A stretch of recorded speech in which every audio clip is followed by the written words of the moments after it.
Let's bring in Republican Senator Lindsey Graham of South Carolina, outgoing head of the Senate Judiciary Committee and incoming ranking member of the Senate Budget Committee. Great to have you here this afternoon, sir, and welcome to America Reports. Thank you. I'll start first on the Amazon story. If it does turn out that Jeff Bezos and Amazon put politics ahead of public health, should there be some sort of accountability there? I don't know what kind of accountability you would have, but let's ask ourselves the following question.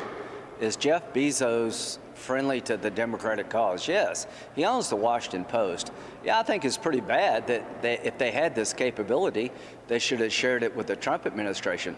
Here's what I think. The drug companies had the vaccine. They knew it was going to work days before the election. They waited to after the election to announce it. I think if it had been a Democratic president, they would have announced it before the election. I think what Amazon's doing is pretty disgusting. If in fact they could have helped the Trump administration and they chose not to because they don't like him, that's not a good moment for the Amazon company. And we know the drug companies provided their own explanation for why it took those long days. But Amazon doesn't seem to, when Fox News reached out to them, be providing clear explanation of this. Senator, you have been intimately involved in the past administration. What so far has been your communication with the Biden administration? Not much. I talked to Tony Blinken, the Secretary of State nominee, who appeared before the Foreign Relations Committee, and I was stunned. He said that China is involved in committing genocide against the Uyghurs, a minority Muslim population in China. He believed that Iran was the largest state sponsor of terrorism. So he gave very candid answers, but that's pretty much been my contact.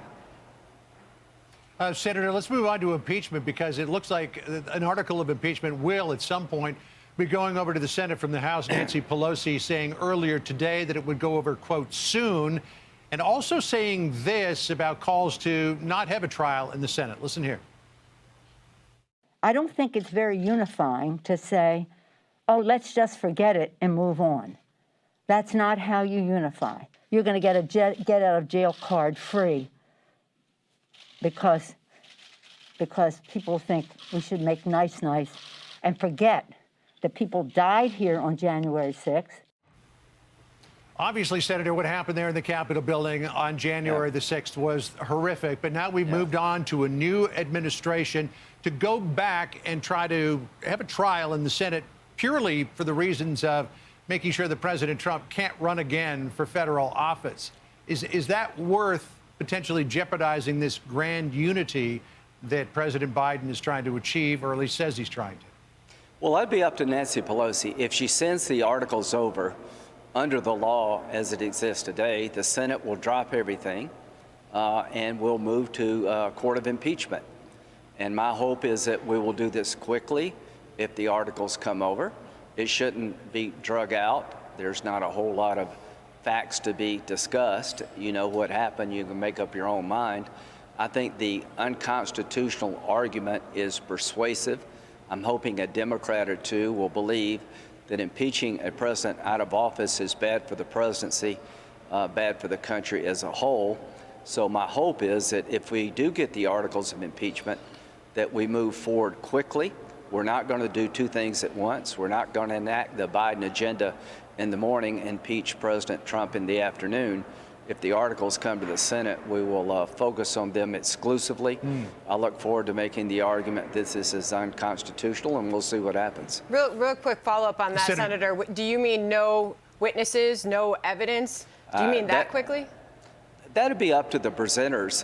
If I'm the Trump team, I don't know if you need any witnesses here. My belief is that what the president said at the rally is not incitement under the law, that the people who defiled the Capitol made a conscious choice to do so. They should be held accountable. And the question that needs to be asked of Speaker Pelosi, regardless of the reason people came to the Capitol, how could an unarmed mob 20 years after 9/11 occupy the House and the Senate? That, to me, needs to be talked about a lot, not just during impeachment, but afterwards. How could it be 20 years after 9/11, a group of unarmed people could literally take over the Capitol during a joint session of Congress? I'd like to see what she says about that.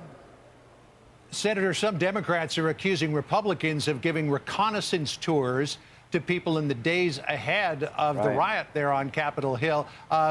Congressman Steve Cohen accusing Lauren Boebert, Republican of Colorado, of doing that. Let's listen to what Cohen said and then what Boebert said. We saw Congressman Boebert taking a group of people for a tour. Now, whether they were people that were involved in the insurrection or not, I do not know. These claims are just ridiculous. It's part of a laundry list of conspiracy theories that the Democrats are heavily involved with.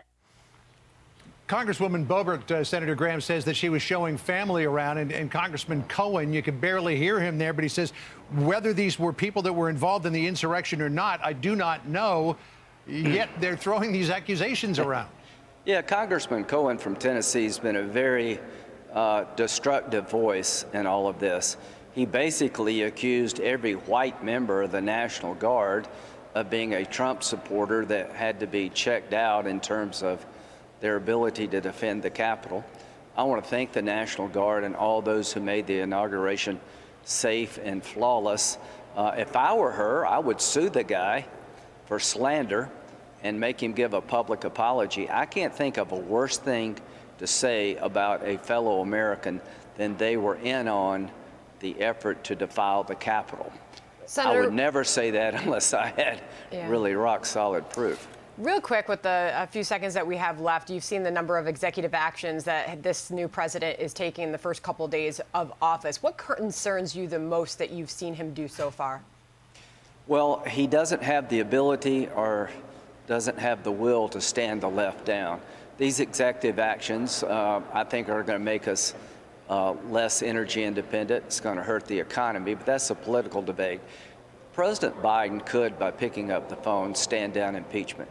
He could say to Speaker Pelosi, President Trump is in Florida. I'm ready to move on. It's time for the country to move on.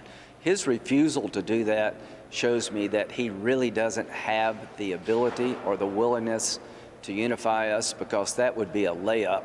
So I believe that Republicans are going to unite strongly around the idea that this is an unconstitutional effort to impeach President Trump, and that in the coming days we will get this trial behind us.